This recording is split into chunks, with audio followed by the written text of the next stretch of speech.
ada rumor tukar dua pembalap di skuad Ducati. MotoGP Jerman ibarat ajang adu pamer kekuatan motor-motor Ducati, terutama dua pembalap terkuat mereka, Pecco dan Martin.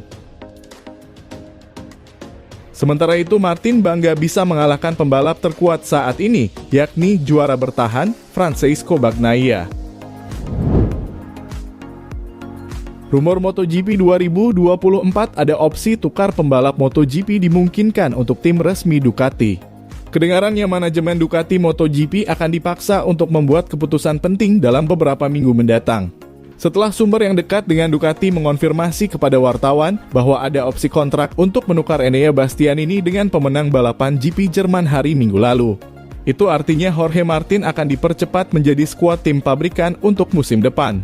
Desas-desus ini rupanya berawal dari sesuatu yang telah diisyaratkan beberapa waktu lalu, di mana bos Ducati Paolo Ciabatti menyarankan beberapa minggu yang lalu bahwa keputusan besar harus dibuat selama liburan musim panas 5 minggu mendatang, dan bahwa keputusan itu secara khusus ditunda karena Bastianini yang cedera. Kemudian dikuatkan dengan penampilan apik Martin musim ini, dan puncaknya saat dia mengikuti balapan akhir pekan ini di Sachsenring. Namun Martin membantahnya. Saya tidak terlalu memikirkannya. Saya mendengar sesuatu tentang Ducati bahwa mereka perlu memutuskan sesuatu. Saya tidak tahu persis apa yang harus mereka putuskan. Mungkin jika saya memiliki kemungkinan untuk pergi ke tim pabrikan akan bagus. Tapi itu bukan hal yang aku pikirkan sekarang. Saya merasa hebat dengan Pramac. Saya memiliki motor yang bagus.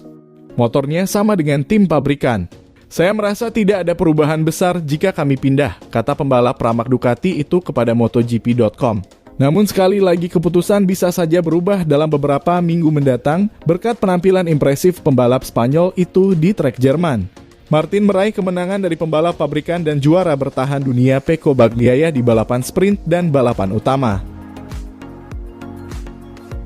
Dan dengan Bastianini yang masih memulihkan diri dari cedera bahu yang dideritanya di seri pembuka kejuaraan di Portimao pada bulan Maret lalu, ketika dia disingkirkan oleh sesama pembalap Ducati Luca Marini. Jelas bahwa peringkat ketiga dunia tahun lalu itu merasa posisinya masih aman dengan alasan cedera.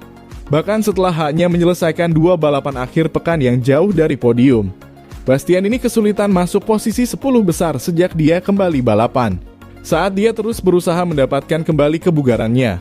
Meskipun di Sachsenring dia menekankan bahwa masalah yang lebih besar adalah kurangnya pengalaman dengan Ducati GP23 karena absennya yang lama. Dan berulang kali menekankan bahwa dia membutuhkan lebih banyak waktu untuk adaptasi. Apakah Martin yakin bisa ke tim pabrikan tahun depan mengingat rumor yang beredar? Martin sendiri masih meragukan itu. Namun jika benar, dia sangat percaya diri bisa bertarung untuk tim nomor 1 itu tahun depan. Martin agak jengkel setelah kalah menghadapi Bastianini dalam pertarungan untuk memperebutkan kursi pabrikan selama musim 2022. Namun Martin menggunakan rasa frustrasi itu secara positif untuk memotivasi dan terlihat lebih kuat dari sebelumnya dan mampu lebih cepat, konsisten dan punya kematangan saat melaju di atas motor. Sementara kesulitan Bastianini sejauh musim ini mungkin bukan karena dirinya sendiri, namun tidak dapat disangkal bahwa Martin telah membuat dampak yang lebih signifikan pada kejuaraan MotoGP 2023 saat ini. Sekarang 2 kali pemenang balapan sprint dan peraih podium di 3 putaran sebelumnya itu meninggalkan Jerman ke Belanda di posisi kedua di klasemen kejuaraan dunia, dan membuntuti Bagnaia dengan hanya 16 poin. Sementara Bastianini yang dilanda cedera hanya memiliki 16 poin.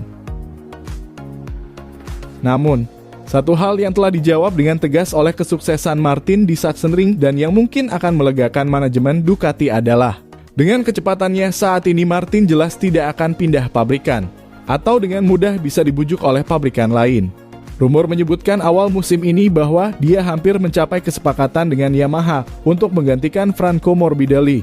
Saya senang di mana saya berada, dan saya berharap untuk tetap di sini untuk saat ini, katanya sambil tertawa. Ketika ditanya apakah dia bisa tergoda meninggalkan Ducati dengan tawaran sebagai pembalap pabrikan di tim Jepang itu.